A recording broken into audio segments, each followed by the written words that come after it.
From ScreenJunkies Studios in the heart of Los Angeles, this is Screen Junkies Movie Fights. Now your host, Andy Signore. Hello, Screen Junkies. Welcome to another edition of Movie Fights, a Star Wars Force Awakens Christmas themed, and I found the perfect sweater for it. I'm so happy today. Guys, this is going to be great. I think more than half of the fights are going to be Star Wars themed, so if you haven't seen it, you might want to tune out. I think we're going to probably talk spoilers, but it's been long enough that if you haven't seen it, what's wrong with you? Come on, get your act together. It's been too quick. You have had a week. Isn't that the rule now? A week? Yeah.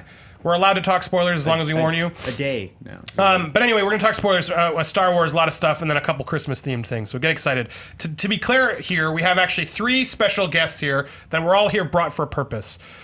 First up, Hector Navarro from Superhero News, and you've been a TV Fights veteran, which you've been doing really great. Cool. But you put The Force Awakens as the top Star Wars film. Hell yes. Just so everyone knows as we go through all these fights where everyone stands. That's where I'm at. So, yeah. That's where you're at. We're going to hear much more about it as we continue. Next to him, we're so excited. He's a noted prequel defender. It's Yancy Berns. And Yancy, you put the prequels above Force Awakens. It's true. I do. I'm look forward to hearing more. And on the end, it's a Movie Fights producer and Schmoes Pit Boss himself, Ken Napzok.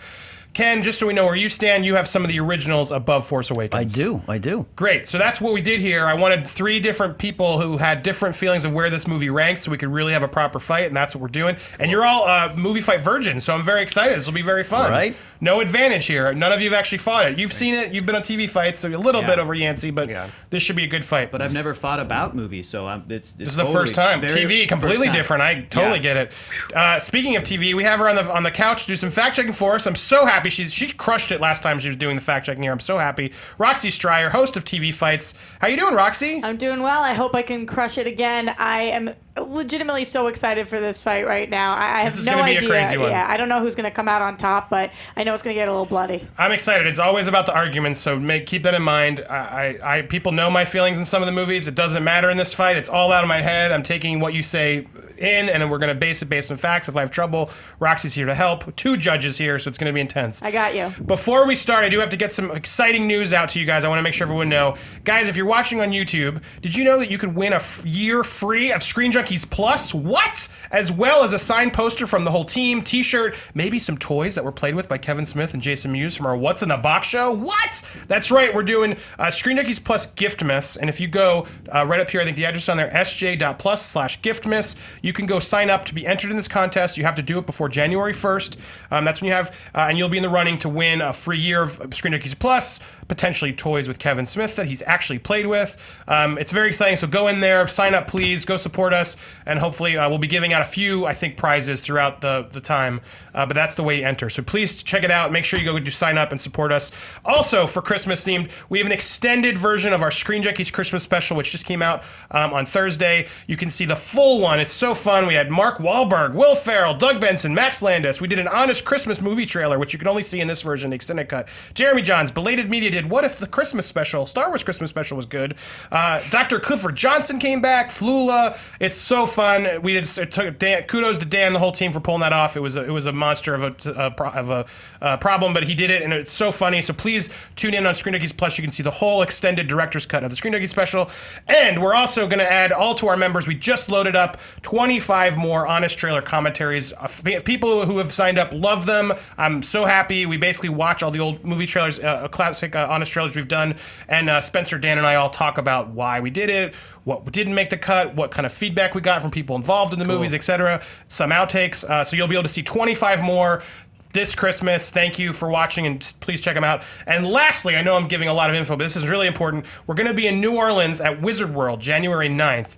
We're going to be doing a very special panel. There will be a live movie fights where you'll be able to partake, but there's also some really awesome stuff. It's like confirmed, but not confirmed, and I can't announce until it's confirmed. Yeah. But stay tuned to us on Screen Junkies on Twitter and on ScreenJunkies.com to get the new news, because I'm so excited if what I heard is happening. It's going to be one of, I think, best panels or experiences yet. So if you're in the New Orleans area, please mark your calendars. January 9th, you're going to want to join us for our panel and special event at Wizard World in New Orleans.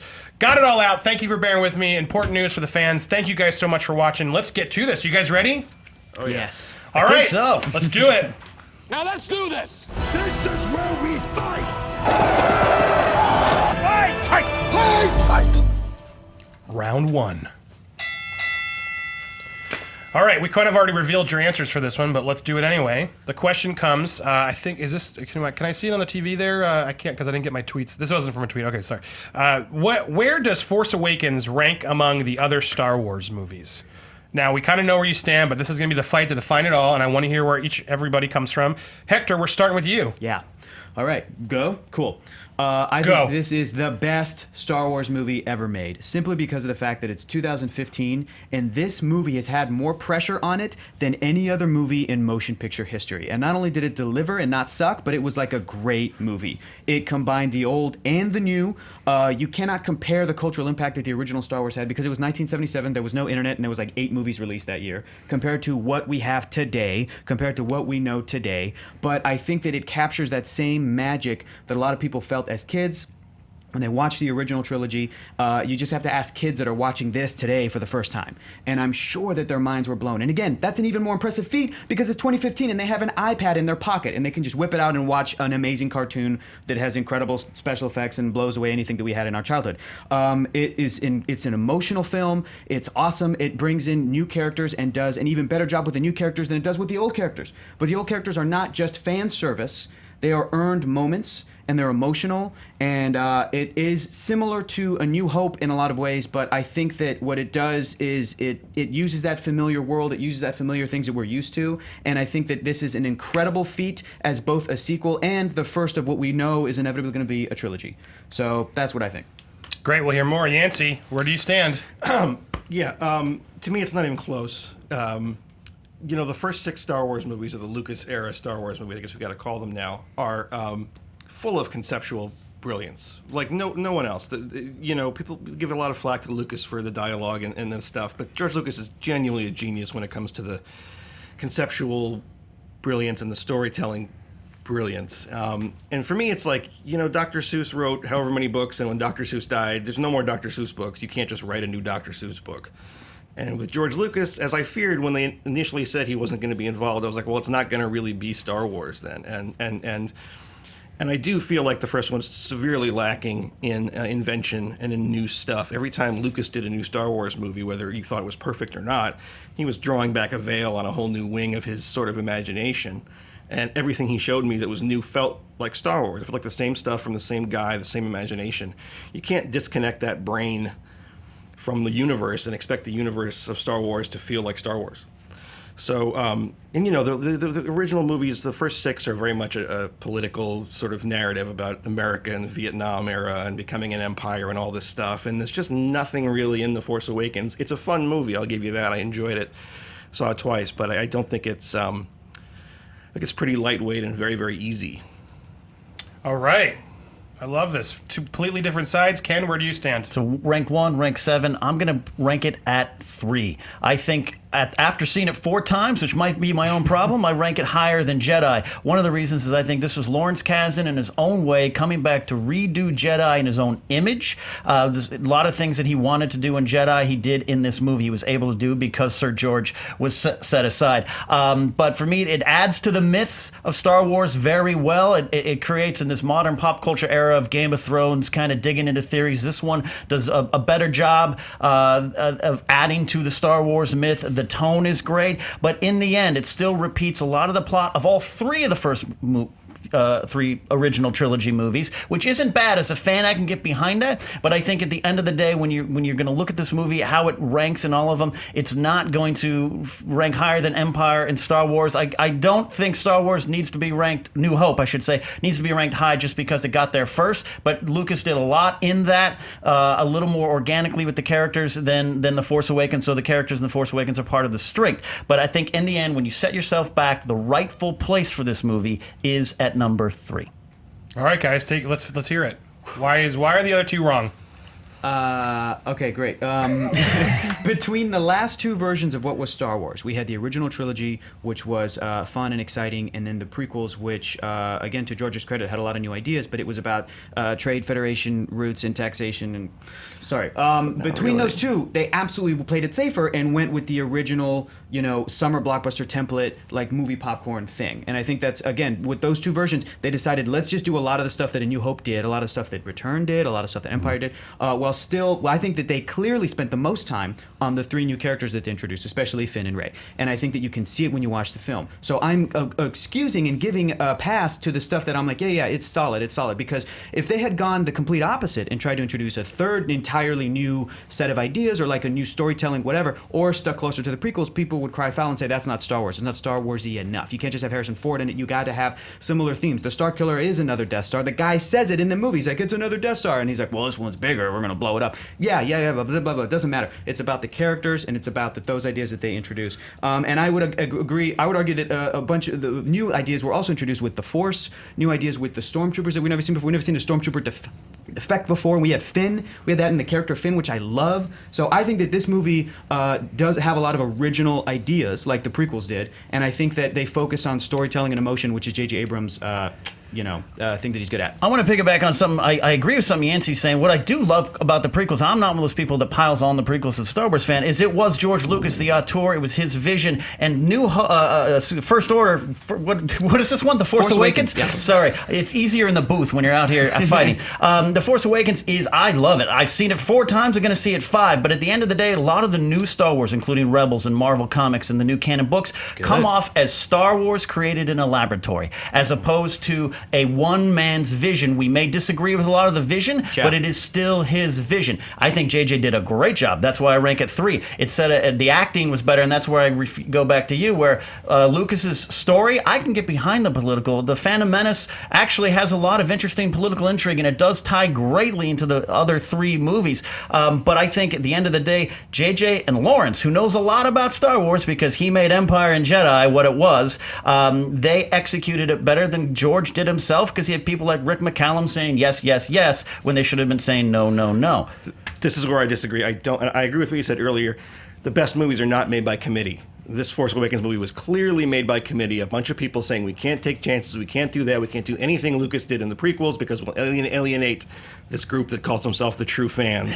Lawrence Kasdan is very good with the sort of faux Howard Hawks dialogue, which he does very well. And so this movie has zippy characters and fun introductions, and we like them and we're on the ride. But I don't think a movie like Star Wars gets by on characters and dialogue. I think it gets by on majesty and sort of awe-inspiring stuff. And even though when you have one guy at the helm like Lucas with the first 6, basically, you get missteps like the acting, which he's not interested in, or you get Jar Jar Binks, who's misjudged. But you also get stuff that's just so far above and beyond anything you see in The Force Awakens conceptually. I'm always thinking of that shot in The Phantom Menace where the big hangar thing arrives on the field and the battle droids come out and they're all sort of these beat up looking things, and without even having to say anything we understand, okay, this is an army that's not really cutting it anymore, and there's going to be some, and the whole political, the thing about the taxation, I keep hearing that. It was a joke on The Simpsons, and not that you're taking it from The Simpsons, but I think that's very... a lot of stuff from The Simpsons. Me too. Yeah. It's very reductive. I mean, it's not really. The opening crawl says taxation in it once, but it's not really. There's maybe 10 minutes of material about taxation in there, and otherwise it's just a compelling story about this...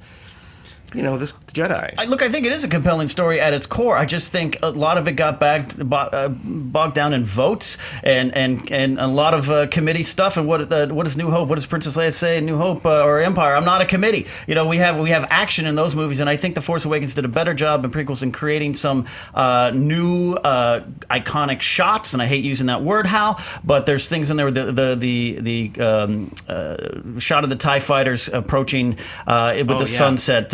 A lot of those kind of things, Rey on her speeder passing stuff, but I think they added to it, but I also think it's still derivative of the first 2 enough to where they're recreating the images, which is why I put it at 3. I had better visuals that I liked in the Force Awakens over a lot of the prequel stuff, and there's a lot of great shots in the prequels. Lucas is a very visual director, but at the end of the day, you're still going, oh, that reminds me of New Hope and Empire.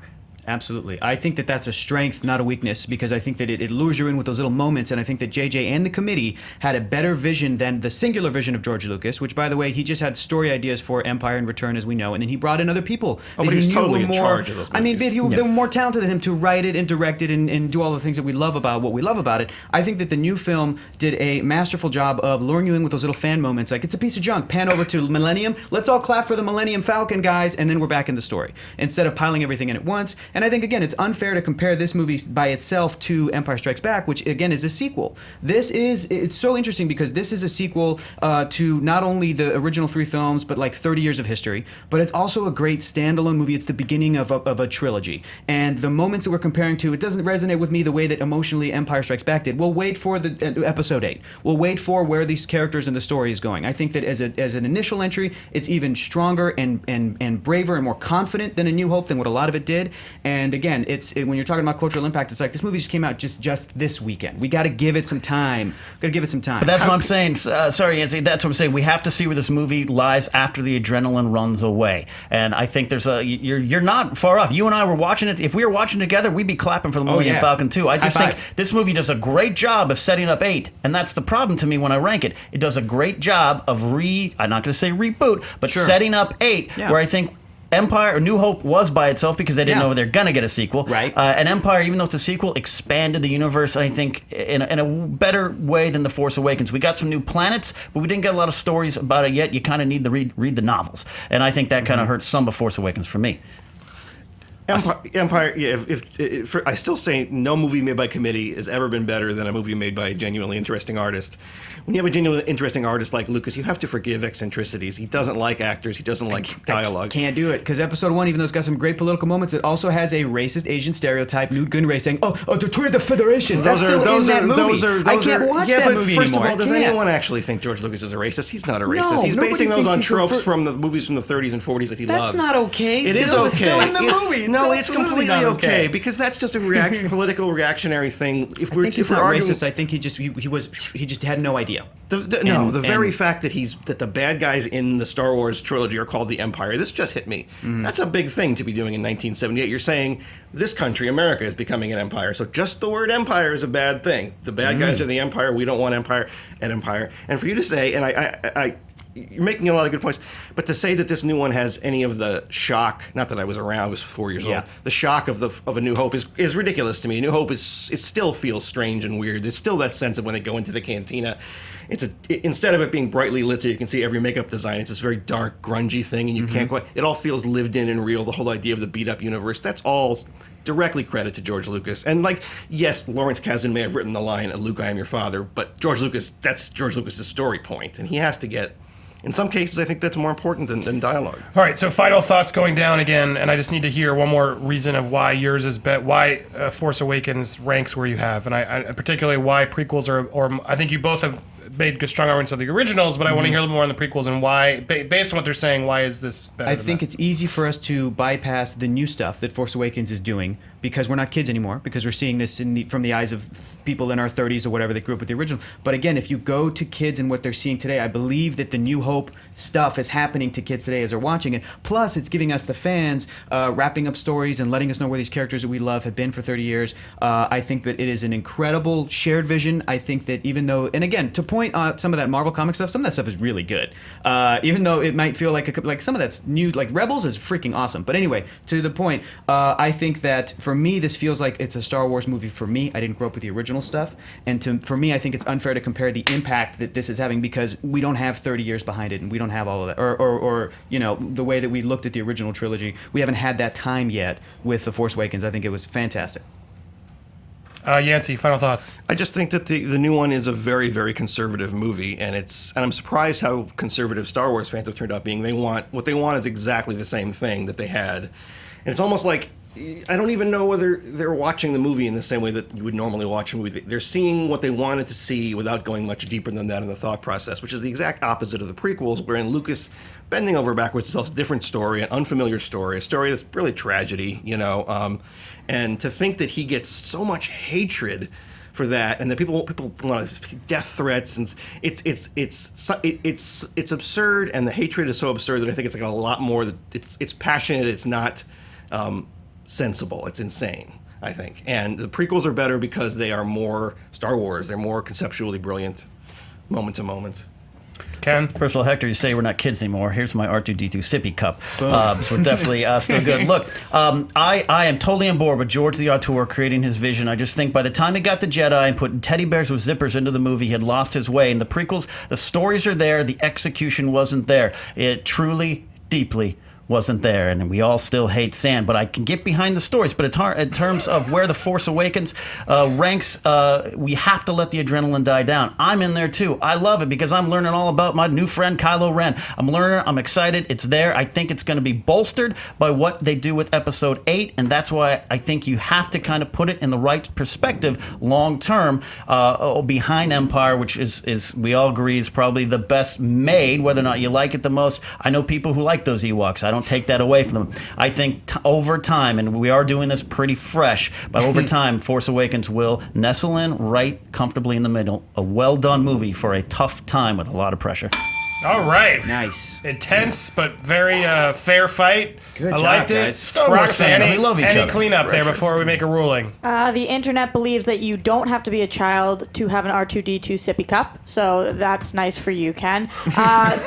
On Rotten Tomatoes, episode 7, then 5 and 4, then 6, then 3, then 2, then 1 is the way that it ranks. That's coming from Rotten Tomatoes. The most racist Star Wars character is notoriously Jar Jar. So those are all of the corrections that we have. That's a good fight. Most racist I used to character. think there's room for debate. There was a lot in there, though. Yeah. There was a lot. But clean fight overall. Great. All right.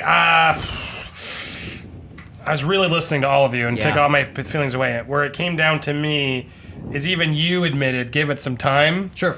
So I think that when you yourself said that, I think that was a valid point from Ken, and then it came down to Yancy and Ken and you both made some very strong arguments, but I just didn't hear enough of why we should ignore the story and the acting of things that just because he's in a tour. Like, I agree, you made a very strong point with the visuals. I agree, like he definitely creates those wow moments, but I think Ken did chip away at, well, we need a little bit more than that, which this movie may have done. So Ken gets the final point.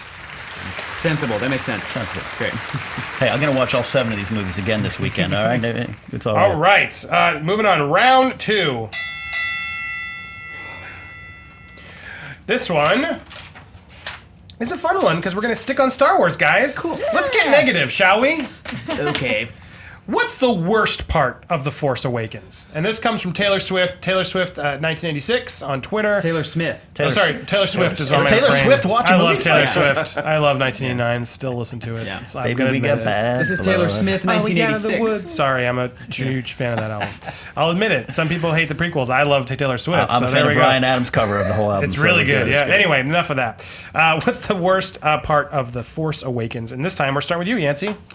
I may have been too general in my choice, but I said the story, but that allows me to respond to what you said. I'm not talking about pretty pictures. I'm talking about visual storytelling. That's just the story is being told not with the dialogue, but with what you're seeing and what you're decoding with what you're seeing. And the story in The Force Awakens is just so incredibly familiar. Every element of it, whether it works or not in the moment, every element is based on a moment that worked in the previous Lucas movies and is paying off from the previous movies, and there's just so very little invention to the story in a series that's completely about the invention of this in the story. So I thought all the surface level stuff works really well, but I thought, again, it's very much a movie by committee. It's very much a paint by numbers screenplay, and it's very safe, pandering very directly to a very specific audience, which is, if you do that, of course you're going to get a home run, but you're not going to challenge anyone. And this is very easy, very safe story. Fair. Okay. Ken, where are you standing? Look, there's actually, as much as I love this movie, there's a lot to choose from. We could say the Rathtars, we could say those creatures running around, but I'm not. I'm going to say the worst part of this movie was not getting a moment as fans to mourn Han Solo's death in the story itself. Spoilers. We as fans, we watched it happen. We can talk about it after, but one of the disappointing moments was at the end when Rey lands and her and Leia hug, which was a great moment. Chewie is just kind of, he puts Finn on the medical cart and he just kind of stands there, and there's no moment for Leia and Chewie to embrace. I would have liked, they did it earlier, would have liked it there, and yeah, their heads are hanging later, and I don't need a Qui-Gon Jinn funeral. I don't need that. I get it. It's part of the story is, hey, the war is still going on. We still have to fight. Life goes on, and I think you establish that Princess Leia, as I keep saying, is like a Paul McCartney-like person. John Lennon dies. He goes to record a song in the studio that day, but that's Princess Leia. Alderaan blows up. She's still moving forward. I think that was a gaffe by Lucas's original script, but they've turned turned it into a Princess Leia trait. But as fans, a lot of people I'm hearing, they're not upset about Han Solo dying, even the ones who did not see it coming. They're upset that it just kind of moved along so fast. After he fell, that's it. No one even mentions his name again. Just Chewie kind of hanging his head down, Princess Leia having the Force stroke and kind of sitting there, and then quickly, we have to because of the plot, but 3PO has to move us all on a little bit too quickly. Hector, what's your point? I think that that's a very subjective thing because Han's death and the aftermath totally worked for me emotionally. I feel like the most brilliant thing, I've seen it twice, and I was really looking at that second time viewing what was happening, and Chewie immediately yelled out and cried, and then we did get that moment right after they landed and there was that nice hug. We cut right to Chewie just hanging his head low. And I think that there's beautiful moments of storytelling that with no dialogue. I think that all that stuff worked for me at least. I think that personally the thing that didn't work for me, I think is the worst part of the film, is Supreme Leader Snoke, is the CG, is the fact that he was a hologram and he didn't really. Andy Serkis was great. We just threw up a picture of him. Freaking awesome performance. And I'm sure in episode 8 he's going to be awesome. We're going to see more about him, blah, blah, blah. But I feel like I wonder if there was a way to maybe do this film without Snoke in this movie to kind of focus more on Kylo Ren. I wonder about that stuff. I think that the visual trick of having him be a giant and everyone was like, wait, there's giants in Star Wars? And then him be a hologram was great and it worked. But everything after that was just like, I'm the most evil, do what I say, come and bring your bad guys to me at the end of the film. It just didn't work for me. The CG, however, for like Maz Kanata worked for me because she was interacting with characters. I love Lupita Nyong'o's performance. That I bought. But I couldn't buy Snoke as this big giant computer thing that they're talking to. Worst part of the film for me. All right, guys, what do you think? I think to me a giant would have been great. That's conceptual stuff that I would have liked. I thought that, We don't know how big he is yet. He could very well be giant. He could be very small. We don't know. It'll be great. Conceptually, it could be any range of those things. But you're right, it is. Yeah. But my thing with that is, I kind of was slightly let down too, but at the end of the day, in Star Wars, what are the bad guys? They have black capes and they have weird faces either covered by masks or damaged. That's Star Wars to me. I think Snoke's going to turn out to be someone else, wink, wink. But, to me, I don't know what more you could have done. I'm thankful he wasn't a giant. I audibly sighed relief when the hologram flickered. Right. But with me, it's a Star Wars villain. He's in a black cape and he speaks in a weird, menacing voice. Yeah. Check. You got your villain. It wasn't the most disappointing to me. Right. As far as the story, I can kind of agree too. It was kind of paint by numbers, tentpole filmmaking, but that is where we're in. And to go back to what you had said, I agree what you said earlier. We have to make movies for that. You said it's for a specific audience. Yes, but it's also for the worldwide audience who wants their plot points on page 12, their inciting incidents on 3. Yep. That's just, unfortunately, the save the cat format is how you have to write scripts. Yeah. No, it's not a good thing, though. We don't want to support that, though. The movie's I going think to that die. what we can do is, you got to understand, movies cannot get made otherwise. A movie at this size cannot get made otherwise. So to see actual creativity and artistry, which I think is coming from J.J. Abrams, which I think is coming from the cast, we haven't talked about how amazing the acting is that are selling some of these scenes. What I think is a great iconic moment is at the end when Rey brings the saber to Luke Skywalker. I think that is one of the best scenes in the film. It's fantastic. And this is something that is new. I know that we've had Masters and Jedi apprentices before, but for me it was a new thing that The Force Awakens brought. I love the storyline in the beginning with Finn, him being a stormtrooper that doesn't want to be a stormtrooper anymore. We've never seen that, not unless you count an obscure Marvel comic from the 70s or 80s, which is an awesome story, and I heard about that and I was like, I want that in a movie, and now I finally get it. The bromance between Finn and Poe was fantastic, and we haven't seen that since Luke and Han, kind of, but it was new and it was exciting. I think in terms of the storytelling, I think that they did a lot of great new stuff with the Force, with Kylo, like holding a saber thing, a phaser blast in midair. That I think that this movie, story-wise, brought so many new and interesting elements while also harkening back to the old stuff. If you're saying that it has to be boilerplate to get made, it's the same year that Fury Road came out, which is so magnificent, especially in terms of visual invention and sort of storytelling invention. If that movie can get made, I don't see why we have to excuse and say, well, movies have to be bland now, they have to be safe, they have to be right down the middle. That's not something that we should be getting behind ourselves if we want movies to become interesting. Yeah, but that's a completely different type of movie, and I think that Fury Road is a totally different audience. You said earlier that that this movie doesn't challenge anybody, and I would argue that the original trilogy didn't challenge kids when they watched it. It was all about wonderment and adventure and excitement. This is an adventure movie. It's a series of adventure stories, and I think that Force Awakens did that masterfully. Yeah, look, I'm with you. Mad Max and all those kind of things. That's what I'd like as a filmmaker. But again, as a movie-going person, I don't make films. Sorry, I don't want to take credit for something I don't do. But you have to in this. It's a business, and Disney is a business. And Kathleen Kennedy, I'm not surprised by the safe story. Am I personally disappointed? Yeah, but it didn't take me out of it completely. It was the in moments. As a Star Wars fan, you crawl in that nerd bubble, and that's why I'm saying Han dies. I can accept that because Harrison and Lawrence Kasdan wanted that since 1983. So we finally get that moment, and I could break down the little dialogue. There were some moments that were bad in the actual death, but it was also like good. He falls, he's dead. The planet he's on blows up. Harrison and Han Solo are definitely dead, and that's my favorite character of all time. And I get Chewie's head down like this for 5 seconds. No, you get this. That was very effective. And that was pretty And then effective. he shoots Kylo immediately. Yeah. And then Kylo's fighting doing this thing later, and then Which is awesome. He was blasts great, a too. bunch of stormtroopers right after Han dies. And to the other point, we don't need a funeral. Han Solo, even though he was a leader of the Resistance, he's a guy. He wasn't a Jedi. I didn't want a funeral. I didn't want a funeral. I just wanted something else. Chewie's reaction was our reaction, anger, and then we got his head down again, but we don't even say his name. There's not a moment with Leia, the woman who was at his side, for the most part. Didn't need to be said. She It's should have all hugged all Chewbacca, unspoken. not the girl. It's beautiful. It's beautiful. Yeah, I think that was Chewbacca just kind of walks and drifting. He's kind of just. I wanted that moment in story to mourn, because after we're gonna mourn, we're gonna go get drinks and mourn Han Solo. And people texting me, didn't know it was happening, and they're texting me from bars going, "This is a bad night." But again, as far as the story, I go back to the fact that this is kind of what we have to do nowadays, and it's just unfortunately with these big movies, if you want to make $600 million worldwide in 3 days, you're gonna have to have a ticking clock and something that the heroes are going to. Using that as your final thoughts, Yancy, final thoughts? I just don't want to make. I don't see the point in defending committee decisions, corporate decisions. It doesn't make it a better movie because movies have gotten suckier. It just doesn't. It's not an excuse for me. Okay, final thoughts, Hector? I think that I got what I wanted from Chewie. I love the emotional aspect of it. I think that the story was brilliant and great. And again, for me, Han, the death in this movie is like Obi-Wan Kenobi's death in the first film, which was unceremonious. He just disappeared, and we didn't feel that until the sequels. And I have a feeling the same thing. You know, Leia was in some nice outfit at the end. Was that a funeral outfit? We don't. Maybe it's a deleted scene. But I'm saying that to me, this is the Obi-Wan of the film, and it meant a lot to a certain amount of characters. But everybody else was celebrating the destroyed Starkiller base, so we'll feel that in the sequels, I'm sure. Last feelings on Snoke, though. Why is that worst? Because I didn't even remember to talk about him. It was just a throwaway. Don't need him. All right. Roxy, any thoughts there? Fair enough. The Odyssey Online had a great article that was titled "Proof that Star Wars: The Force Awakens is the Taylor Swift of movies." So definitely check Good that find. out. I'm going to look that up for sure. Gotta check Taylor that out. Swift? Other big things that people had problems with: we're not getting to see Luke and Han together again, that they killed one of our favorite characters, and that it is A New Hope just on repeat. Those are the big all other fair. things. Also, all fair comments. All right. Based on what was said,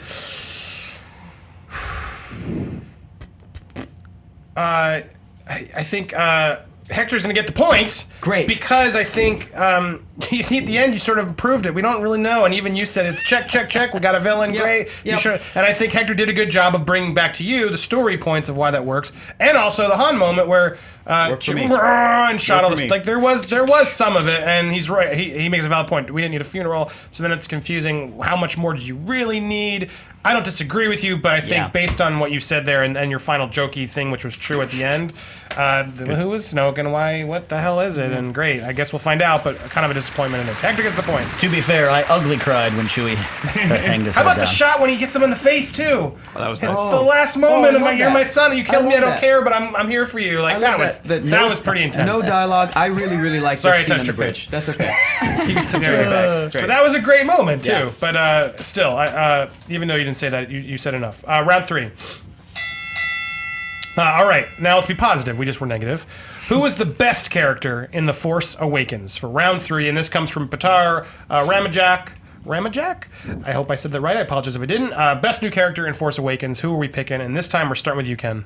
Hey, we're going to start where I just finished off. Han Solo was the best character in The Force Awakens. Look, there was a lot of great new characters, including BB-8. They did good, but the big theme of this movie was acceptance. And it's people not wanting or trying to accept their new roles. Rey doesn't want to accept her role as maybe the new chosen one, the new Luke. Finn doesn't want to accept his role as a stormtrooper. And Kylo Ren doesn't want to accept that he might be going going to the light side. But Han Solo not accepting his role was the most important because he's run away and he's buried himself in his old life. He doesn't want to face the problems. He doesn't want to face the new. What happened with his son messed up his marriage. He's gone back to his smuggler ways to where he was in New Hope. And that is, in many ways, it's Han's journey in the film, but it's also the journey of many different generations of fans. We hop on board this adventure when Han does. It's a new world, new characters, new things. I'm talking about in-story stuff, but when Han shows up, we're like, this is our Star Wars. But it's all about us giving up our Star Wars for a new generation of Star Wars, which is what Han, that journey is about, including his death. It's not that we have to give up Star Wars, it has changed. And Han's journey, again, is kind of the fans' journey in this one as well. It's accepting that new role. Hector. Got to give it up to my boy, Poe Dameron. There he is. He's the guy. He is the best character in this movie because of exactly what you said, Ken. It's passing the torch. And from the opening scene with Poe, where he's sitting down, crouched against Kylo Ren, and he says, do I talk first or do you talk first? Am I the first one? I thought, this is our new Han Solo. This is brilliant. And from that moment on, he is the quintessential hero of the film. He's the most fun. He's the one that says, FN, no, I don't like that. And Finn, I'm going to call you Finn. And he has such a great bromance. People are already shipping him and Finn. It's amazing. This is the guy who, as much as I love Han, this is our new Han. And this is the guy that we get to spend Oscar Isaac with for the next 3 films. And he has elements, all of the new 3 characters have elements of the original Han, Luke, and Leia, like triumvirate, that little triangle. But this guy's got the Luke elements in that he's the best pilot. And they don't just tell us, we see him be the best pilot with that awesome tracking shot. It was, when he comes back and you're like, he's still alive? It's a great moment, and we just needed a little explanation. I was blown away from the thing, and I woke up in a night, and I'm good, and I'm here. And you've got the bromance back. He's so much fun to watch. He's given the jacket and the name to Finn, our other hero character. He is like Leia, and then he's part of the Resistance, and he is like Han because he's the most charming rogue. He's so funny. He's so great that Poe is absolutely the best character and the most fun to spend time with in the film. All right, Yancy, who are you picking? This is, to me, a clearly obvious one. Kylo Ren is easily the best new character. He's a fantastic character, and if the original movies worked well with the audiences that they worked well for, it's because they connected to their lives in some way. And I think Kylo Ren's frustration and his being torn between the different generational things, and this one with his parents feeling his own sort of bad guy-ness is really compelling. I think anybody can identify with that. And on top of that, Driver... that's the best performance anyone ever gave in a Star Wars movie. He's completely, I think it is. I think he's completely on point. If someone else delivered the dialogue in that scene on the bridge with Han Solo, it might not have worked, but he just, and when he says, I need you to help me do something, I'm thinking, oh, you want him to help you, you're going to kill him, and that's going to help you get over it. I think that character is the salvation of the movie in terms of, I really want to see where that character goes. I hope it's not just another same redemptive arc. I don't assume it can't be the same thing again where he turns to the good side and that's it. Regardless, in the confines of this movie, that character is startling and striking and new in the way that Star Wars is to me, and in a way that I think, as much as I like the other actors and the characters are great, Oscar Isaac is great, they're very much tropes we've seen before, not just in other movies, but in this series of movies, whereas Kylo Ren is a new guy. All right, let's hear it. I love Poe Dameron. Poe Dameron set the tone for the movie in the first scene, which is why I'm so disappointed he spent the rest of the movie just flying around on X-Ray and being a plot point. And you said he gave Finn his name, he gave Finn his jacket, he gave Finn his identity and passed it all on to him, which is a shame because Oscar Isaac, home run in every scene he got. Great. I just wanted more of him. But he's not the star. That's the beauty of it. He's again, like acceptance, except that he's not the star of the film. He is the Han Solo of this movie because the original star... I think Han Solo's the Han Solo of this movie. No, he's the Obi-Wan of this movie. I think he's still Han Solo in this movie. But everyone is everyone in this movie. They're all the Gandalfs. But I think that it's great that he set the tone, you're right, and passed on this starring role to John Boyega, who crushed it. And then again, when he meets Rey, and it's about Rey and Finn for me. And the fact that Poe is as great as he is, and he comes back with the X-Wing, it's awesome. I think that Han was great in the movie, but earlier we were talking about how we wanted even more from Han. I think that you could point to his character and say it's a little bit easy that after 30 years he just goes back to being a smuggler with Chewie. He just goes back, like the fact that he bails on his son, and this whole thing of there's so much focus on Han Solo, but I think a lot of people walked away and they're like, I want more. Personally, I didn't even really need more, but a lot of people were like, what happened in those 30 years? How can you just have a conversation like that about your son and just be like, well, I just went back to what I'm good at doing. It's kind of too similar. He didn't really evolve that much as a character, but I still love what they did with the character, but like not enough evolution. he evolved completely as a character, because in A New Hope he sits there going, "Hug your religions," and in a lane, blasters, and in the same spot 30 years later he's going, "It's true, all of it. It's true." He had that arc and his acceptance of that, and it's the growth of Han. Now look, it is tough to quote Andy. This is tough to argue against Ren because it was excellently done. But I say, when the movie was announced, what do we all whisper as fans? Is Harrison coming back? Is Han Solo coming back? If he had come back and Crystal Skulled it, we'd all be scoring this movie with Yancy 7 out of 7. But Harrison came to play. Han Solo came to play. You needed Han to be Han, and that was the Han of Empire and New Hope, better than the Han of Jedi, because that was the checked out Ford.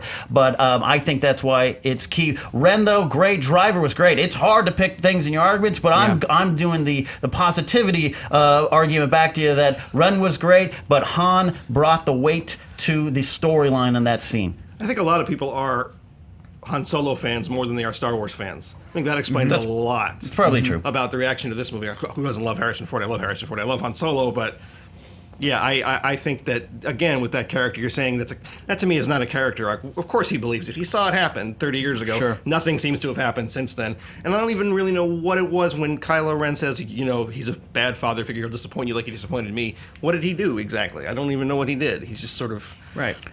We're going to find out in the new canon novel, Bad Daddy Solo. But look, and Adam Driver did great. I'm trying to not lose my own argument here with Ren, because he was so good. He was a different villain. But at the same time, in being brave and making that choice as filmmakers to put in a different villain, you needed some of the familiar to be just as good, and I think it's on a level. What do you say against the other two? Because why is he better than these two? Well, Poe is not in the movie enough. I don't think he's wonderful, but most of that is Oscar Isaac. And like I said, I think Han Solo is all you have to do is bring back Harrison Ford. He's Han Solo again. He's the same. He could have been 5 minutes after Return of the Jedi, let alone 30 years. But you could bring back Harrison Ford, and you're going to get him sleepwalking through some of the other movies. And I think Harrison came back. They're one and the same in my mind, aren't they? He came back to give him a proper Viking funeral, to put this character to bed in the best way possible, and he was all in. And that to me was the heart of, again, the generational shift in the stories. Final thought, Hector? Why better than those two? Han's a similar role that Spock Prime played in J.J. Abrams' Star Trek from 2009, which I love, Leonard Nimoy, but he was not the best character in that movie. He was something that, again, passing the torch. I think Poe, out of all the characters that come out, has received the least amount of criticism. Even Kylo Ren, as great as he is, now has a hilarious Twitter account, which is Emo Kylo Ren, which is, people kind of, he's already been turning to the joke, this sort of angsty character that you could point to flaws again into his backstory of, like, why is he like that? What happened? What's going on? Well, there's all these questions, whereas Poe, no questions needed, baby. He's just Poe Dameron. That's it. All right. Let's make a ruling. Roxy, what do you think over there? Seems like most people think that BB-8 was the best character. And then the internet broke when I tried to ask it, is Han Solo the Han Solo of the movie? It got a little confused after that. She's like, what cannot compute? Exactly. This is probably the toughest one yet. All good points. I think they got you, because I do think while Poe is great, we didn't get enough of him yet to know. And so it did come down to these Never two. said he was the star. These two, good, but I think these two left a bigger impact just because they were on screen more, as they said. And so it came down to Han Solo and Kylo Ren. You, Ken, sort of just didn't help your case at all by saying how much tougher it was. I realized that as I started. And I think Yancy makes a good point of it is there. We loved it, but we got this new character with a little bit more dynamic and something different, and I agree. I hope he doesn't turn positive right away, because that'll be a huge disappointment. So for those points alone, Yancy gets the point. Is on the board. It's 1 point all for everybody. Good fight, boys. Guys, I love Poe, man. Honestly, Rey was the best character in the movie. It just wasn't. She wasn't my one of you favorite. guys that said that. Rey is the best. I think I was trying to be too cute. Yeah. Trying to be too cute. No one picked Rey. All right. No one picked Mary Sue. Don't get started. Don't get started. Round 4. All right. For this one, we're going to do something a little fun. Pitching. I want you guys to pitch us episode 8. And if you have a title, bonus points. So I didn't ask you to, but if you do, the Gungan Senate or the Jedi Sith. Don't give mine away. Those were the ones we had a title generator wheel. But this comes from Kalo Ko, and I'm on board. I want to hear, where do we want this to go? Pitch us episode 8, and we're starting with you, Yancy. Okay. Episode 8, if it's going to mirror The Empire Strikes Back, which at this point we kind of figured they're going to try to do that. Yep. I think what you do, I don't know if anyone's ever seen a movie by the Shaw Brothers called The 36 Chambers of Shaolin, which is all about, it's just a training movie where this guy, Gordon Liu, goes through 36 different rooms that train him how to be this Shaolin warrior. So I think the meat of the new one should be parallel tracks, Kylo being taught by Snoke, and Rey being taught by Luke and whatever Force ghosts decide to show up, and to really delineate for us the difference between the Force, the good dark side, and the light side of the Force by showing how these distinctions are made, how these people are trained in a certain way. We've never seen the dark side of the Force trained on anybody being trained in that. So that'll replicate the Yoda element. And then I think in order to sort of sneak closer towards the sort of gray area they're kind of introducing with Kylo, I think that Leia and BB-8 and Poe Dameron should sort of maybe discover something that's a little compromised or rotten at the core of the Resistance, so that the idea of who is the Resistance, who is the First Order, and maybe things have gotten kind of sort of morally gray. I think that would be an interesting way to get us to the same level of apprehension we got to in Empire when all of a sudden the bad guy is our hero's dad. Okay. Ken, you're up next. All right, I'm going to do a little bit of a Roger Barr memorial reading from my pitch here as best I can. I'll get off paper. The galaxy is in chaos, though the Resistance did succeed in destroying the First Order's Starkiller base. The government of the galaxy, the New Republic, was essentially removed by the destruction of the Hosnian system. Those 5 planets were the seat of the New Republic. What remains is a power vacuum that has seen several splinter groups rise up in an attempt to take power, while at the same time the Resistance finds themselves on the run from the First Order and turned away from any remaining allies. Remember, the Resistance Army was a privately funded army tied to the Republic, but not necessarily of the Republic. So no one wants to associate with them, so they're on the run. Everyone's afraid of repercussions. Recovered Finn and Poe must help General Leia keep the organization from being destroyed from the inside and the outside, because there's a power struggle going on with all these competing good guys basically fighting to take over the new role of the good guys. And they must also stop the First Order, because we got to have some battles, we got to have some fights. Meanwhile, Rey's training with Luke is interrupted by the emergence of a new villain played by Benicio del Toro, who is Snoke's favorite right-hand baddie. He's been kind of sitting on the sidelines where Snoke says, let me train the new kid. Kylo Ren, now recovered and believing himself to be the rightful hand of Snoke, sets out on his own to defeat Luke and Rey in an effort to prove his worth to Snoke. This sets up an epic rematch that finds full-powered Ren easily casting aside Rey this time, for all the people who didn't like to see Rey get a victory, almost killing her if not for the aid of Luke Skywalker. Skywalker is now drawn into the fight. However, Luke is worried that he and Rey cannot do this alone, so he sets off with Rey to seek the one person he feels he can help, and this leads to a showdown between Del Toro's character, Kylo Ren's character, and Luke Skywalker in an amazing 3-sided, 3-way wrestling style fight, a 3-way lightsaber fight with everyone fighting against each other. Del Toro is killed by Kylo Ren, but Luke is fatally injured in the battle. His last words send Rey directly to the one person Luke felt could help, which is her mother. The movie ends with Ren returning to Snoke's chambers, Luke dead, the Resistance in shambles, and Ren takes his rightful place at his master's side, who is revealed to be Darth Plagueis the Wise. This is called Star Wars Episode VIII, The Reign of the First Order. Oh, good title. I know, that's a really good title.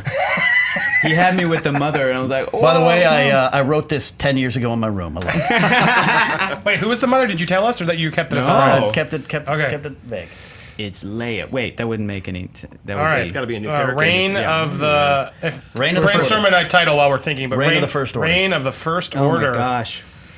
What words hasn't George Lucas used in a title before? That's kind of what you have to do. He starts like, well, we gotta use revenge. It'll be Revenge of the Sith. Return of the Attack of the something. Clones. We'll do Attack of the Clones. Okay, Hector. Poop. My pitch is, obviously, Rey is training with Luke. Obviously, Kylo Ren is going to be training with Snoke. I like that little parallel deal, so I'm going to steal that.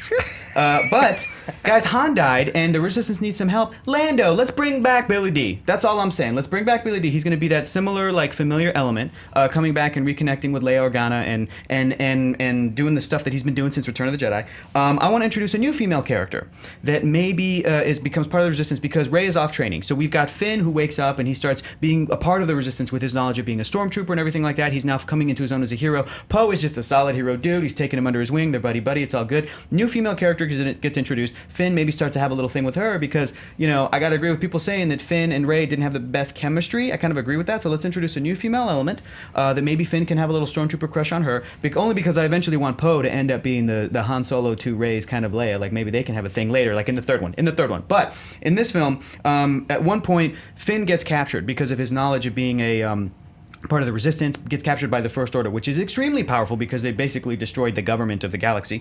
And so Poe goes on a mission to recruit Rey from training and interrupts her training, just like Luke was interrupted, just like, from training with Yoda, and gets Rey and Finn and Rey and this new female character go, and that's when the little sparks start to fly between Poe and Rey, right? Goes and gets Finn. Meanwhile, this entire time, Snoke has revealed his master plan, that this was all an attempt to capture Rey, kind of use him as bait because they know that, Finn, because they know that Finn is important character to Rey, that he is her friend, only to get Rey out of the Jedi area to go and capture Luke Skywalker. They're going to capture him, they're going to kill him, cliffhanger ending, and I'm going to have Benicio del Toro not be a Sith, but rather a member of the First Order, because in the Star Wars lore there's only ever two, and it's going to be Snoke and Kylo Ren. But I think that Benicio would kill it as a high-ranking member of the government, of the First Order, and kind of doing that whole thing. The way that like Hux was kind of, maybe him and Hux can kind of butt heads. And then Captain Phasma's going to be in it. That's it. Is she gonna do anything this time? Yeah, she's gonna do stuff. That's the other pitch. Part of my pitch is Captain Phasma does stuff. Maybe she takes off her helmet. Maybe she looks real cool. Maybe she looks real badass, real sexy. I don't know, but she's definitely gonna do stuff. All right. Jesus, mine was 20 seconds. Yeah, you want to add anything to that, Yancy? Because you're definitely not winning this one so far. Add to it. Well, in my defense, I think most of the questions people have after this first one are about the Force. I think even George Lucas was always kind of butterfinger with that. Like, how does the Force work?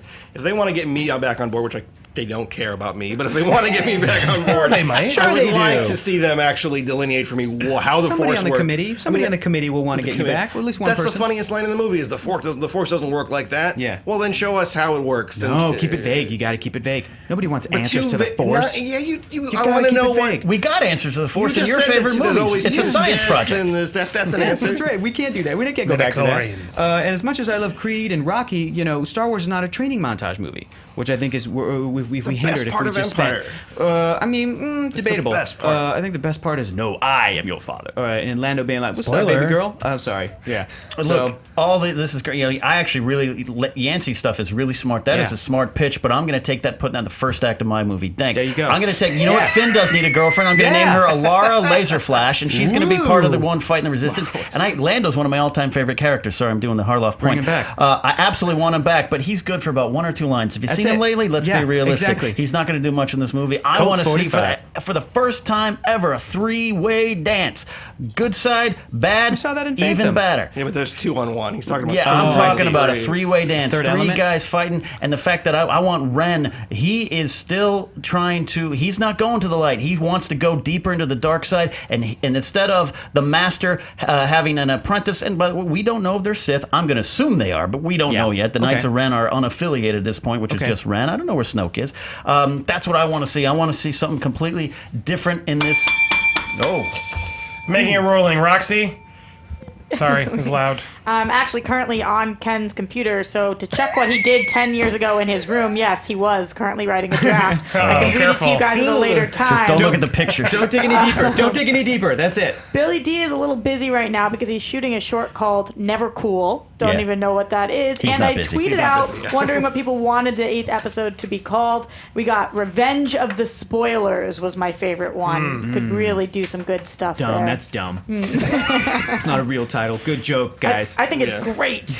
I think this one just came down to someone did a little bit more homework, and I think we all were like, that sounds pretty cool. I got to give Ken the point. Oh, wow, But can you take elements of what? Can we combine it? When you All started three of stealing us? his and he stole yours back, it was sort of fair game. This is the committee right here. Yeah, this is the new committee. I approve of this committee. I would watch that movie. Morally gray, that's a smart term. I'm too dumb to use that term. Morally We're going to gray. take it. You're right. Finn needs some love. Round 5. That was fun, though. Oh, man.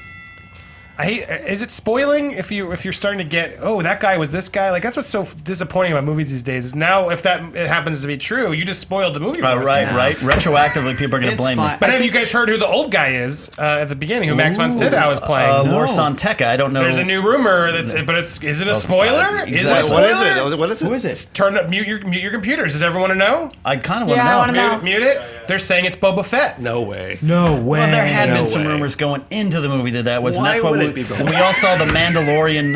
The Mandalorian Fancy. symbol was on Maz Kanata's. That wouldn't wow. be. Well, the other with spoiler Yancy. is Boba Fett is in the Battlefront game, and you can play as him, so that's canon, and so they're saying he's still alive. So Max's they're gonna use character, Boba Fett. if he's Boba Fett, Max was saying that like he was talking to Kylo Ren. What he was saying, that was the most clues we got about his character. He was like, "This isn't where you came from." so good, So Max like von Sydow. he's great. Yeah. So, I think they're and the rumors they're doing a Boba Fett origin, and I'm sure he'll be in it. So would he defect and join the good guys and be a part of what Luke was doing when he was training Kylo knows? Ren? Like, why would Boba Fett again, be there? we might have just They're spoiled not it. going to Sorry. erase the prequels. I mean, obviously, the Boba Fett is a whatever Clone his of name is. Jango. All right, Django. unmute. You're like, I muted already, and you spoiled it for me. Sorry, nuts. it's not a spoiler. We don't know. We're speculating. We don't know. Round 5. All right, now we're moving on from Star Wars. We had a very good 54 minutes of Star Wars talk there. Meaty. It's time to talk about Christmas, because this comes out on ScreenJunkies Plus on Christmas Eve. If you're watching on Saturday, if you celebrate Christmas, you had a wonderful Christmas or other holiday. But this was one of the most asked for we've had of the month, and that is, what is the best Christmas movie? And we got it from Garrett McDowell. Literally the most asked question when we saved it for this week, and it's time to settle that debate. What is the best Christmas movie? And this time we're starting with you, Ken. Can we go back to Star Wars questions? Yeah, let's talk about that. This came out in December. It's a Christmas movie, right? All right, here we go. The choice I'm going with the class. I'm going with my heart. I'm going with the Christmas spirit. I'm going with the Miracle on 34th Street. I'm not opposed to new classics. I'm not going to sit there and fight and say just because it was first, it was best. I'm just saying this one set the tone. I keep using that term a lot. That's the new Morally iconic. gray. Morally gray. It set the tone for Christmas movies going forward and what we expect to have Christmas movies of the now do to us. It's based to movies like this one, but Miracle on 34th Street particularly deals with Santa Claus on trial, everything we've come to believe of a westernized Christmas. It's symbolic, and it was also an award winner. It won 1947, won Academy Award for Best Supporting Actor. Edmund Gwynn as Santa Claus, or Kris Kringle. We didn't know if he was Santa. Best Writing Original Screenplay. AFI has it as a 5th most inspiring movie, and it's still 94% on Rotten Tomatoes. So yes, I just ran through the Wikipedia facts, but all those help bolster the fact that sometimes the all-timers are still the all-timers. Hector, what are you picking? I am going with a new timer because I'm the young up-and-comer. I'm going to go Elf. I think Elf is the best Christmas movie because as great as Miracle on 34th Street is, it's also old and dated and a little bit boring. And Elf is a brilliant movie in that I think it's the best Christmas movie because it starts and it's so cynical and it's a comedy and it's tricking you. And by the end of the film, it has honest, genuine Christmas spirit, and I effing love that about this movie. Jon Favreau tricks us all into laughing at this idea, laughing at the silly concept, and by the end, you absolutely buy it, and you love Ed Asner as Santa, and you are reminded as a modern person how to work in the Christmas spirit in your busy, rough and tumble life when you got to eat candy off of spaghetti and you got to be James Caan and run a business and be a jerk. It reminds you how to use the Christmas spirit in a great and positive way with your family today, as opposed to hearkening back and looking at a movie from 1947 and being like, that was cool then, doesn't apply, bye. Fighting words. Yancy, what are you picking? See, I think what you're describing is like what 1% of the populace actually experiences at Christmas. I think So cynical. no, I'm not. Well, you're going to say that one. I think the best Christmas movie. No, I would have picked Eyes Wide Shut, but it's not really a Christmas movie. Seriously, I would have. Die Hard. I'm going with Die Hard. I'm going with Bad Santa. I think Bad Santa is the best Christmas movie ever made, and I think, in all honesty, even though it's a very shocking and foul, profane movie, by the end of that movie, with Billy Bob Thornton and the little kid developing this sort of sweet, sort of innocent, this sweet sort of relationship, that to me is actually more human and more about this idea of Christmas and brotherhood and goodwill towards man than a lot of the stuff we see in. I mean, one time I was trapped in a hotel room during Christmas and I was sick, and I watched right in a row Christmas Story, Jingle All the Way. I thought it was going to be Eyes Wide Shut. National Lampoon's Christmas Vacation. They all seemed crass. They all seemed phony to me. They all seemed like they were taking place in some antiseptic universe. Bad Santa to me is deeply human, deeply hilarious, and actually gets closer to an actual warm, fuzzy feeling at the end than most of these movies do, except for the older ones, which are, I think, not outdated, but that's, All right, guys. They're right. They're not outdated. And this movie in 1947 had a very modern theme, commercialism of Christmas, shopping of Christmas. Also, Maureen O'Hara as Doris Walker was a divorcee, which got this movie a lot of heat back in 1947, because how dare she not still be married? Look, I love Bad Santa, but I don't think any movie that has the line, you ain't going to shit right for a week is going to be a Christmas movie of all time. Exactly. I think Elf is the best of both worlds. It opens with that cynicism. Elf is still a movie you can watch with your freaking family at Christmas. You can actually watch it with kids and adults. There's something for everybody. Bad Santa's great, but it's just for adults, which to me doesn't encompass all of what Christmas is about. It's about this incredible lie that you lie to your kids about, and you tell them that it's magical, man. It's about believing in magic. It's about believing in family coming for you and being there for you. And Miracle on 34th is great again, but I gotta also point out, Elf got a Oscar nomination for Best Supporting Actor for Peter Dinklage. So a lot of people forget that. It did that not. is an absolutely true fact. It did not that get you an can Oscar fact check it all you want. nomination. Fact check it. Chance. You can She check it all you doesn't want. need to. She will, but that's not true. The Dink is great. Oscar nominated. No. I do think he's really good. Look, you talk. Miracle on 34th Street actually has the whole plot revolves around a kid who doesn't believe in Santa or the spirit of Christmas, and the whole movie's about proving that to that kid. It is that, and it's done in it's a warm way, and again, humor is subjective. Sounds like you just described the plot of Elf to me, man. That's the James Caan's son was like, I don't believe in it, and then until he had a snowball fight with Will Ferrell, and it was great. But an actual kid, right? Yeah. I'm talking about a child. Yeah, I'm also talking about a child. Oh yeah, you are. Yeah, it's talking great. about a child, but That's right.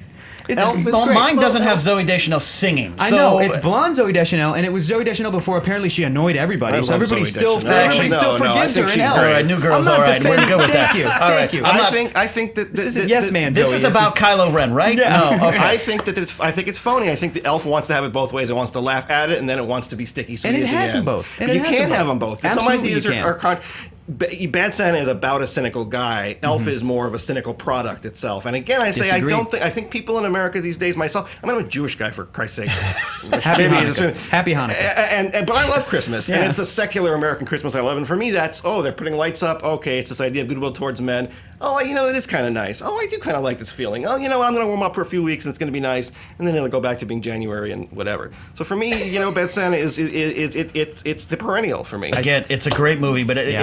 anyone that has a best Christmas movie all time can't have a woman who likes having sex with Santa. That's just raising a lot of if it's questions Lauren you're not Graham, ready to she's answer great. on Christmas It's morning. true. Needs to have that. And look, I'm not going to take stuff away from your movie, but it took stuff away from my movie. Sure. Mine set the tone. Again, I don't think you have to be best. Sometimes you just have to be first, and that's why I'm still going back to this was the first one that set the tone going forward for everything about proving the Christmas spirit and creating that Last warmth. thought, Hector? If you put Elf on, everybody in your family is going to be able to sit and watch it. If you put Miracle on 34th Street, your grandma's going to have a great time, but everyone else is going to go do something else with a PlayStation. And if you put on Bad Santa, you're a terrible parent. You can't do that. All right. These whippersnappers with their MTV Roxy. editing. How about that Dinklage Award nomination? That's true, right? Yeah, that was very true. No, but it was nominated for a Phoenix Film Critics Society Award for Best Use of Previously Published or Recorded Music. So that's pretty Counts. close, I Got think. that going for it. That's right. You guys didn't name any of the top 5 Christmas nominated movies on IMDb. It's a Wonderful Life, Die Hard, Christmas Story, A Christmas Carol, and Rudolph the Red-Nosed Reindeer. Yeah, we might have to fight this fight again next year. Sorry, There's guys. some good choices. And the question was, what's your favorite, not what's the most appropriate. What is the best Christmas movie? I think as an individual unit, the best is Bad Santa.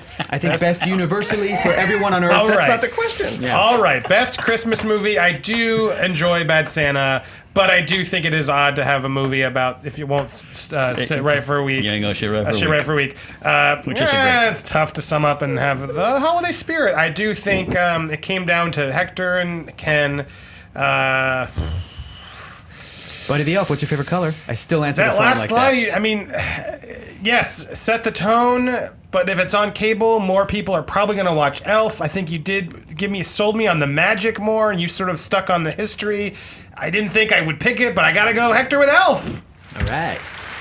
And I think Yancy needs a little Christmas magic like an elf. You're too limiting. It was I like because a of moral- Santa. I like a Santa's moral- coming. Truth be told, Christmas. Santa's coming! all three of these movies on, know I'm gonna him. make a sandwich and watch Bad Santa.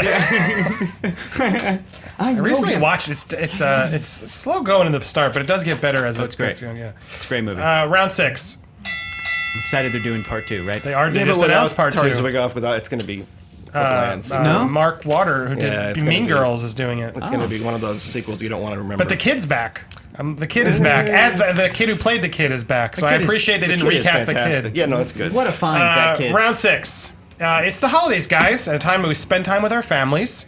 And so that's what we wanted to ask. What's the worst movie to watch with your family? And this comes from Thomas Madero. What's the most awkward film to watch with your entire family? Worst film that you wouldn't want to watch with the entire family? Maybe it's Bad Santa, but let's find out. We're starting with you, Ken.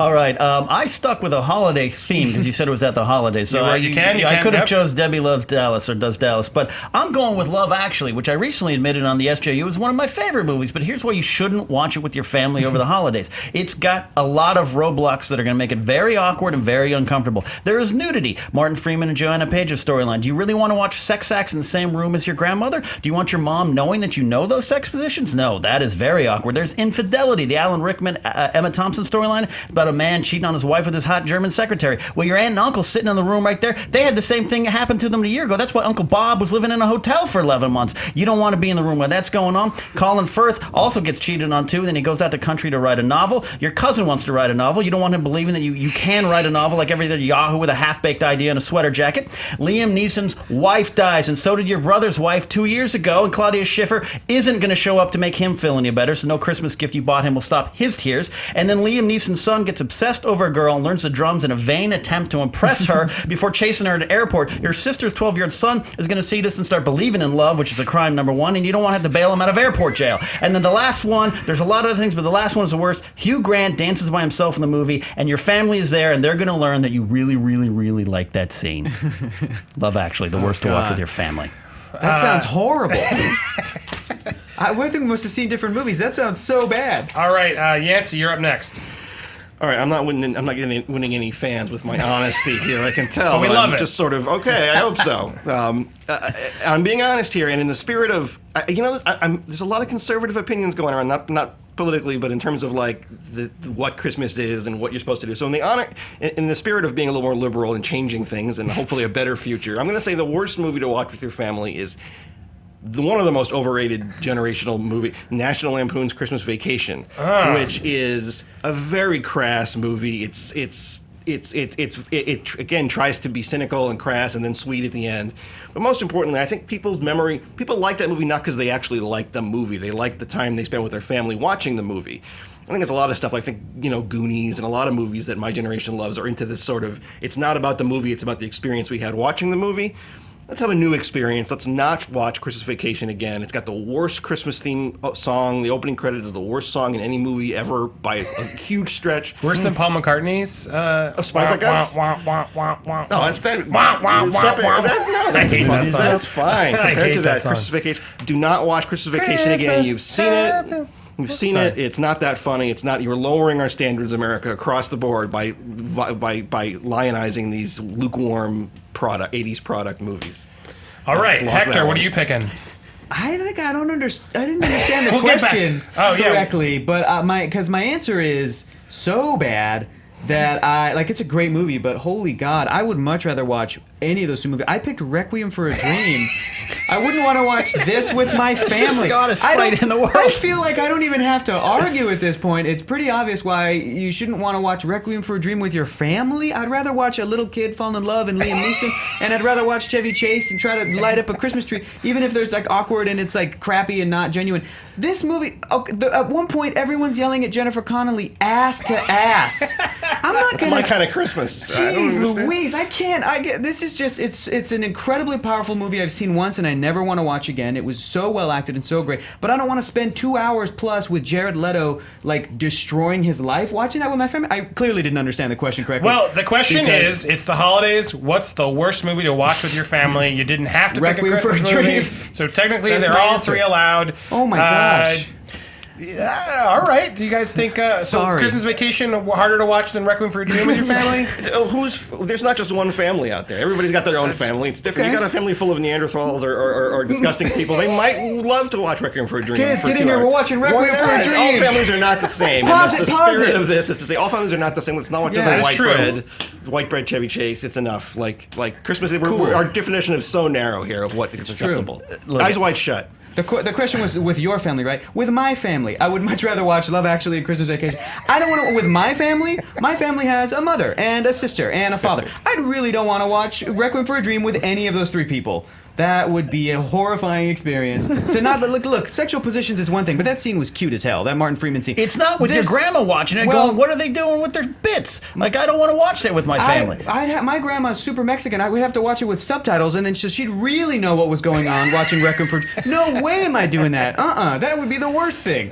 Look, I could counter that with "Don't watch Schindler's List" or "Life is Beautiful" or something depressing or anything like that. And look, Christmas Vacation is crass, but it's no bad Santa. So I'd still, and you yourself mentioned it, crass in terms of the fact that it wants to have it both ways. But you also said that Santa's honest. Not to disagree with that notion. But you also said people love Christmas Vacation because it reminds them of when they watched it the first time with their family. So right there, it's a movie I'm okay watching it with my family. I did. We all laughed at the Christmas tree and the gerbil or the rat or the hamster, whatever it was flying around. We all laughed when Chevy Chase got a Jelly of the Month club. I agree with you. It doesn't hold up. It does not hold up. It wasn't good to begin with. How about some new laughs? Yeah, like Ed Helms' Vacation. Let's watch that with. Well, why Love Actually over Last Thought quickly? Because it sounds like I'm giving a Nick Mundy joke answer, but really, if you go through that movie and you're watching it with your family, there's a lot of things that could cause you to have cringeworthy moments with your family. Not just the nudity, but having to explain to your 12-year-old nephew, "Don't run in an airport, you're going to get arrested." And what if you have someone in your family who's died and you have to?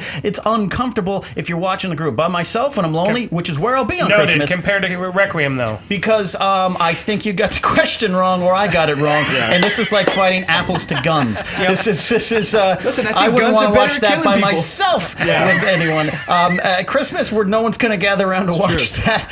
Anyways, if you do, you've got a family that maybe needs to gather around to watch a good movie like Christmas Vacation. All right. Sorry, Very everybody. weird round. That was the weirdest. That was a Requiem for a Dream. I don't know what to tell you, so here we go. Grandmas don't usually call private parts bits. They do things like Winky Tinky, Weenie Peenie, and Mr. Noodle. Go to El Pollo Loco with my grandmother. Yeah. Other things that people wouldn't want to watch with their family: 50 Shades of Grey, Wolf of Wall Street, American Pie, 13, Magic Mike. 13. Really good fight, guys. Magic Mike would be a lot of fun with my abuelita. That'd be a lot of fun. Here's to what's watch interesting. Magic Mike. I would have given it to you, Ken, if you'd just given me, well, that's more realistic and that's grounded in drama. You gave up at the very end, but I was with you. Okay. Because you made a valid argument as to why you had the point, but because you couldn't give one last swipe to try and defend it, I still don't fully understand the problem. If you're watching with your families, very cynical. You watch it with your families. Cynical? You don't want to watch it again with your families. These two were far worse, and so Hector gets the point. That was the argument, right? When you watch Christmas Vacation, like it's crass and it's cynical and it's not. Yeah. Oh yeah, you're right. Well, I mean, I want to go to Christmas at Hector's house. I'm not doing well here. It's gonna be So we're watching that was a We're just fantastic watching round. Elf. That means Hector, you're at 3 points. Ken, you're at 2 points. And Yancy, you got 1 point, so it wasn't a blowout, but you did great. But that means Ken and Hector are going to the final round. I am as emotionally drained as I was after I watched Requiem for a Dream for the first time. I like just talking about it. I'm like, Do I have to leave? No, you're gonna. I may need your help, so I need you to listen to both arguments because you and Roxy for sure are gonna help me to determine who wins this. Speed round again. We texted this before you guys started. Yeah. If you both give the same answer at the same time, the person who said it first gets it. You'll each have 15 seconds on the clock to argue your case, and then 5-second rebuttals. Any questions before we begin? No. Let's cue the music, Yeah. and let's get to the speed round. Okay. I think it's there. There it is. All right. Speed round. Best movie ever set in the snow. Empire Strikes Back.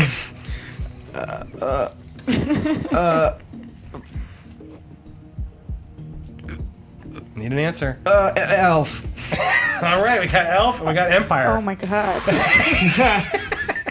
Sorry, Andy. Snowpiercer. Yeah. That would have been Yeah. good. Yeah. Anyway. He said, anyway, let's go. Empire Strikes Back. I'll count both of these because there's snow in both. That's fair. Empire first. Go ahead. It is one of the more memorable sequences in the best movie of the series, which is Hoth. It is nothing but snow. It's got a snow creature. It's got danger. It's got a big battle. It's got freezing temperatures. And the movie itself, look, it's one of the best movies of all time and the best sequence in that movie. 15 seconds for Elf. Go ahead, Hector.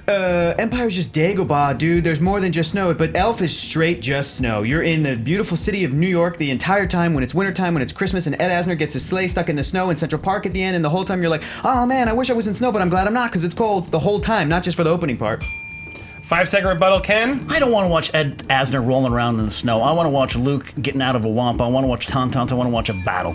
5 seconds. Christmas Eve, I want to watch Elf over a battle because that's what I'm watching with my Abuelita. Yeah, Abuelita's getting a lot of screen time here. I know. I think you only said it on Christmas, which was clever, but I think he did give you a little bit more of a broader reason. So I go to Ken. Roxy, where did you stand on those arguments? Yeah, I think Ken mentioned the snow more as opposed to the Christmas. Yeah, it was hung up on the Christmas. Snow and Christmas are based on the arguments. Yeah, I mean, it's only part of the movie. I mean, he's probably. So you gave it to Hector, Roxy and I gave it to Ken. Ken gets the point. Yay! Wow, we're having It's now a tie game, 3-3. All right, best movie of all time, based on a toy. Clue. Ooh. Toy Story. I'm going to give you another chance. Okay. That's debatable. Yeah, I got you. That's fair. I think that's based on a toy. No, It's based on original toys. Original toys. Mr. Potato Head. Mr. Potato Head, isn't it? Slinky Dog. First Transformers. There we go. I'll Okay. take that one. That's my fault for not clarifying. Gotcha. But that's fair. Transformers versus Clue. Never thought I'd see these two head to head. Listen, man. 15 seconds for Clue. Go ahead, Hector. Board games are toys, and I really snuck in with that clue so much that everyone was like, ooh, that's right, it's technically a toy. It's a great film. It's one of Tim Curry's best roles. People love him and know him from that. It's fun, it's funny, it's witty. You don't even remember that it comes from a toy. It's so good. Okay, Ken? Clue's a great movie, but let me tell you something. An entire generation of young boys and even girls grew up on Transformers. And the first movie at a big budget that had to, I'm talking about the Michael Bay one, yes, but it had to deliver. And the first one is a good movie with a lot of action that added to the myths. It's a good movie, not a great movie. It's also really sexist and racist, and it's tough to show that to kids, even though it's like a toy thing. It's tough. 5 seconds, It Ken? moves so fast, they're not going to pick that up until later on. And Clue is a board game. That's a boring childhood. Whew, Roxy, coming to you first, based on the arguments. What do you think? I think that he made a good point with the board game. I wasn't expecting that, and he called out the actors and how it was really unique. I think I would give it to Hector. Yancy? Clue is not a toy, and it's also definitely not a good movie. Unless you've never seen a locked room slapstick mystery thing before. I gotta go with Transformers. I'm not a big Transformers guy, but if I was, that's the toy, and that's the movie of the toy. Have you seen Transformers first? I saw the first. No, I only saw the first one. It's All right, comes down to me. It's better than Clue. I think they're both not great, if we're going to be honest. But I think based on the arguments, I got to give it to Hector. I think you did it a little bit better at giving more specifics versus just an action. So Hector gets the point. Great. I'm going to go home and make love to my wife. 4-3. That's only one of the endings. All right, I think we have. Did you get the visual aid for this one, JT, or not? You did. Great. All right, we have. Hold on. Don't say until I reveal it. We have a visual aid for this. I'm queuing it up. Don't show it. But these two movies you're about to see on the TV, hopefully of good eyesight, are in the bargain bin. This came from Mitch Gibson, that weird ninja on Twitter. These two movies are in the bargain bin. Cue it. After Earth or A Million Ways to Die? In the West. Oh, crap. After Earth. Thank you, Mitch. Again, please send in your bargain bin picks when you're out in the store because that's fun to put two together. Those were genuinely in the bargain bin, and so Ken, you're buying Million Days to Die. Wait, which is better? Yeah, which one would you buy in the bargain bin? Which one? I mean, which one's better? Which one's what would you get? Okay. And then Hector, you got After Earth. All right, Ken, go ahead. Look, humor is subjective, so you might not find things funny in this movie, but there is humor in this movie. There's great actors doing funny things that you might not have seen them doing. Charlize Theron being funny in the West. Yeah, some people might not find it funny, but take the chance, put $2 down and see what they came up with. It's an original comedy. I already saw A Million Ways to Die in the West in the theaters because I actually really liked the first Ted. I thought it was really funny, and what a disappointing movie. I laughed a couple times. I loved the Jamie Foxx cameo at the end. Not enough worth buying. I didn't see After Earth yet. That's why I buy it in the bargain bin, because I heard it's way better than The Last Airbender, and I'm honestly interested in seeing Will Smith and his son Jaden and see what Shyamalan did. Disappointing movie. It's Will Smith making his son have a movie career, and The Last Airbender, you're comparing shit to shit here. You're thinking of The Karate Kid, which was a great movie, but I'm thinking about After Earth, which is something that, I hate to give Shyamalan a shot. All right. But I do it. Bargain. Yancy, based on the arguments... having seen both, After Earth is based better. on the arguments, though. Well, the argument that I haven't seen it yet of two equally sort of blah movies, I definitely would rather see something I hadn't seen yet. All right, Roxy. I think Hector made the best argument I've ever heard. He never saw the movie, so he'd buy it in the bargain bin. It's a fair point. See it in theaters. It's a fair point. Even if you didn't use that point, I still think you had some better points. You didn't tell me anything that was funny. You even said several times, it might not be funny, but you might not be funny. I haven't seen either of the movies, so I wanted to see both of them. Nice. All right, Hector gets the point, so that means it's 5-3. And we have 2 questions left, so Ken, you got to get this. Got to win to stay alive. In order to stay alive. Fair Are enough, we ready? Fair enough. Best character from the Rocky series other than Rocky. Apollo Creed, Adonis Creed. Apollo versus Adonis. Woo! All right. Ken got it, Apollo, and he said it first. You switched to Adonis. Yeah. All right. I meant to say Adonis. Ken, you're up with Apollo Creed. Go ahead. Look, every movie is best by its villain. Apollo was a villain in the first movie. That story is about Rocky reaching up to fight his big villain. Then in the 2, he still carries on and defeats him. And then Apollo becomes one of his mentors and is the reason Rocky IV has the emotional weight. Apollo's a great character, but Adonis Creed is an entirely new character for a new generation. Here's a kid, think about this for a second, whose father was beaten, but he still beat Rocky, but Rocky had a statue made about him. And he's trying to live up to this and grow out of his shadow, and it's an incredible story. If you haven't seen Creed, the character's fantastic. 5-second rebuttal. Adonis is also trying to live up to his father's legacy. Apollo casts a big shadow over all the movies. Surpasses him because he just does it because he just want to make sure he's not a mistake, and he does it because he's a Creed and I love you, kid, and he does it. Whew. That was a good fight. That was a good fight. If I go out of my shield, I go out. I think you did get it, and I was looking for it. It sort of, it set the shadow and set the tone, so I gotta go with Apollo for me. Roxy? I think the same thing, starting with the villain argument, was really strong at first. I think he pulled through, but really strong fight. I'm glad I'm not you. You did. But so you're picking Apollo as well? Yeah, I picked Ken. Yeah, Apollo. Okay. Dang. That was But I did good, You right, did guys? good. You did great. No, you did great. I thought you jabbed back. Wow, all right. We go down to our last question here, and if you get this, Ken, we triggers a tiebreaker. Okay. Wow. Here we go. These 2 movies are playing on cable. Which one do we watch? The Green Lantern or the Green Hornet? Green Lantern. Green Hornet. Okay, I heard Lantern God. from Ken. I hate them both. This sucks. All right, Ken, 15 seconds. Go ahead. Green Lantern was at least a actual realized attempt at being a real superhero movie. Where the Green Hornet, it becomes a parody. It becomes Seth Rogen trying to be cooler than he is. At least Green Lantern, you're going to get the big budget. Did it fail in some people's eyes? Find out for yourself. It is at least something you can have on in the background. Kato was the real star of the film. Michelle Gondry recognized that. Everybody recognized that Kato is better than Britt Reed, and they had at least an homage and a nod to Bruce Lee. The Green Lantern didn't even mention Jon Stewart. It's just the white Green Lantern's just Hal, and even though he was original and the best, that movie was a joke as soon as it started. It immediately parodied itself. 5 seconds. But it has Ryan Reynolds being a movie star, and Seth Rogen. I think he's good. He's just out of miscast. It reached for the stars, but because it failed so miserably, at least Green Hornet was like, this is going to be a buddy comedy, and it's good at that. Whew. Roxy, coming to you to help. Why? It's a rotation. That's why. It's a random No, draw. I really do understand algorithm. why. I think that it's a good point that they're both horrible movies, but I think in the end, because he talked about the miscasting right there at the end, that I think that Ken had the stronger points. I heard the same thing, and I also heard it's good in the background, which was another good argument to have. Did he say the kid say Yeah, that? he did. Man.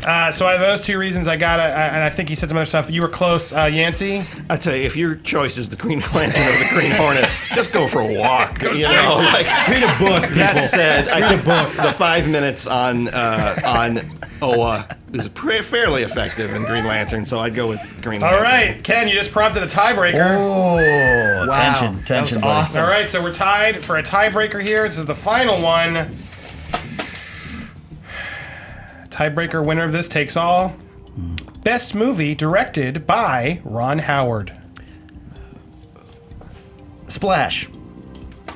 Apollo 13. He did that, right? He did. Yeah. Splash versus Apollo 13. We heard Splash first, so that means Ken, you're up first. 15 seconds on the clock. Whoa, careful there. And go ahead. Look, Splash broke out 2 careers. It broke out Ron Howard himself and Tom Hanks. Tom Hanks was just bosom buddies before that. He proved that he could carry a big picture in a big studio comedy. Ron Howard got that out of him. It was his direction, and it's a very funny movie. Tom Hanks was just Splash before Apollo 13, which he nominated and won an Oscar for Best Actor. It made the line, Houston, we have a problem, an iconic thing. The only iconic thing about Splash is the name Madison became a popular name for women when that movie came out. Ken, 5 seconds. Splash, you got Big, you got Philadelphia, you got Forrest Gump, then somewhere down the line, Apollo 13. Ron Howard made that possible. Apollo 13 is an incredible American classic. It personified an incredible moment in American history, and it's a superior film. All right, I'm going to show my cards first since this is the round. You got stung up on that Madison thing, that makes sense, and you were wrong about the Oscar. He was nominated, but he didn't win it. He won it for Forrest Gump? Yes, and Philadelphia. Both before, so I thought you had it, but for me, you got hung up on a couple things that didn't help me. Whereas you did break out the 2 careers. Tom Hanks hadn't done anything. You did say it was funny, which it is.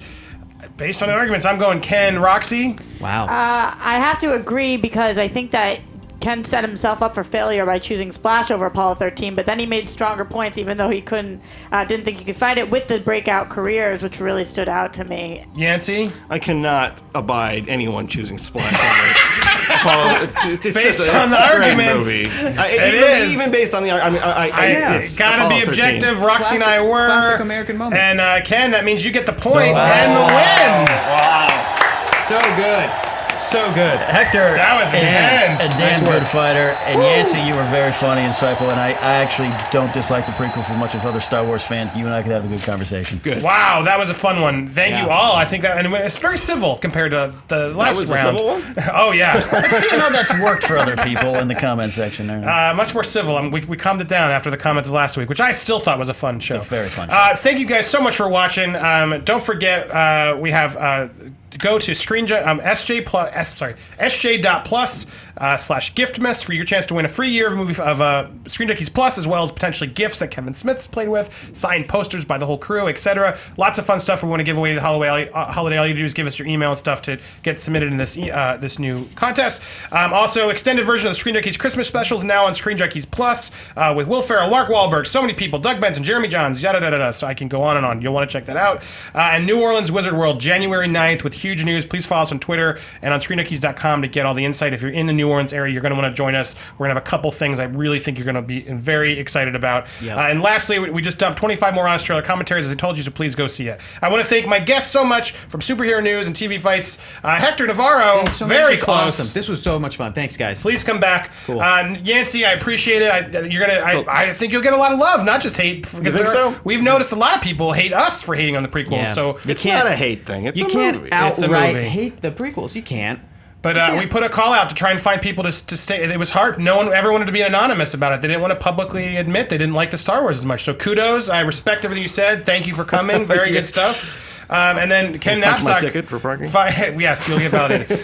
Ken, you broke it. You're on. You're now a movie fighter, and you won. How do you feel? I'm going to go home and watch Splash because it deserves my respect now. No, it doesn't. No, Splash is one of those 80s movies. It's okay. It's on the couch, Roxy killed it again. Roxy Striar, anything you'd like to plug at Roxy Striar on Twitter and TV Fights on Tuesdays. Yeah, TV Fights Tuesdays, 4 p.m. Make sure you're there. Please check it out. She's doing such a great job. It's so fun. I love it. And please, JT in the booth. Thanks to JT. And thank you at home, Andy Signore, for me on Twitter and Instagram. We will see you after the new year with brand new live shows. Thank you so much for watching. Have a good one. Every podcast we put on YouTube comes with this kick-ass graphic listing all the topics your favorite Screen Junkies podcasters are talking about. If you click the topics, you can skip around and choose your own podcast battle royale. Go ahead, try them all. If you haven't already, subscribe to Screen Junkies on YouTube to join us for future fights. Or if you prefer to listen on iTunes, click the logo to download an audio version.